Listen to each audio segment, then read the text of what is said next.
आध्यात्म के नाम पर ऐशो आराम और आश्रम में लग्जरी का सामान।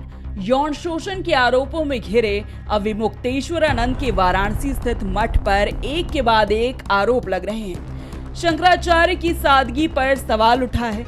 वहीं यौन शोषण के आरोपों में घिरे शंकराचार्य स्वामी अविमुक्तेश्वरानंद की मुश्किलें बढ़ती जा रही हैं। प्रयागराज में दर्ज एफआईआर के बाद अब पुलिस की टीम पूछताछ और संभावित गिरफ्तारी के लिए वाराणसी पहुंच सकती है। ये मामला पॉक्सो एक्ट और बीएनएस की गंभीर धाराओं में दर्ज है, जहां उम्र कैद तक की सजा का प्रावधान है। आरोपों का केंद्र है वाराणसी का विद्या मठ, जहां तप, त्याग और सादगी की अपेक्षा की जाती है। लेकिन अब आरोप है कि यहां आध्यात्म से ज्यादा हाई प्रोफाइल लाइफस्टाइल का प्रदर्शन था। लग्जरी इंतजाम, वीआईपी मेहमानों के लिए विशेष व्यवस्था, यहां तक कि स्विमिंग पूल जैसी सुविधाओं पर भी सवाल उठ रहे हैं। सबसे गंभीर आरोप उन बटुकों ने लगाए हैं जिनके बयान पर यह मामला दर्ज हुआ। नाबालिगों ने दावा किया कि अध्ययन के लिए आश्रम पहुंचे थे, लेकिन वहां उनके साथ यौन शोषण हुआ। उनका आरोप है कि सिर्फ एक व्यक्ति नहीं, बल्कि कुछ शिष्यों की भूमिका भी संदिग्ध है।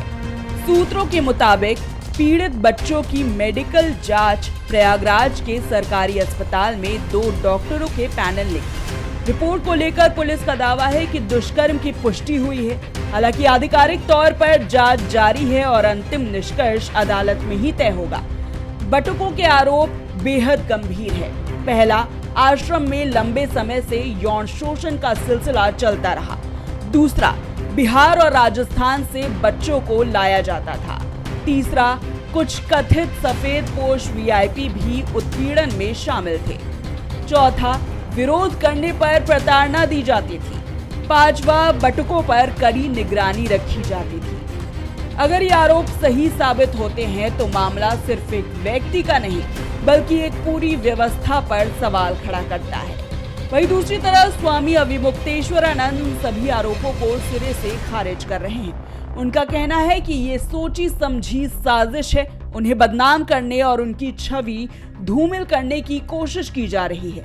उनके समर्थक इसे षड्यंत्र करार दे रहे हैं और निष्पक्ष जांच की मांग कर रहे हैं कि जो जांच टीम अपना काम कर रही है, उसकी तरफ से आशुतोष ब्रह्मचारी ने प्रेस वार्ता करके सारी रिपोर्ट आप लोगों को बताई है। हमने तभी कहा था कि जांच टीम क्या कर रही है, इसकी आख्या अगर शिकायतकर्ता के द्वारा, किसी हिस्ट्री शीटर के द्वारा पब्लिक में बताई जाएगी तो पुलिस का क्या प्रभाव रहेगा। खैर, अब आप कह रहे हैं कि जांच रिपोर्ट के बारे में वो पब्लिकली बता रहे हैं आप लोगों को, तो ये तो रिपोर्ट सार्वजनिक होती नहीं है, और होती भी है तो पुलिस विभाग के द्वारा होनी चाहिए। उनके माध्यम से क्यों आ रही है? क्या परमानेंट प्रवक्ता अपना उत्तर प्रदेश पुलिस ने उनको बना लिया है? ये सवाल है। बहरहाल पहले से ही यौन शोषण और पॉक्सो एक्ट के तहत दर्ज मामले ने विवाद को गंभीर बना रखा है, और अब इन नए आरोपों ने जांच की दिशा को और पेचीदा बना दिया है। विद्या मठ की ये तस्वीरें और आरोप कई सवाल खड़े कर रहे हैं। क्या ये आध्यात्मिक संसाधन की सच्चाई है या फिर आरोपों की राजनीति? सच क्या है, ये जांच के बाद ही साफ होगा। लेकिन फिलहाल विवाद की आंच तेज है।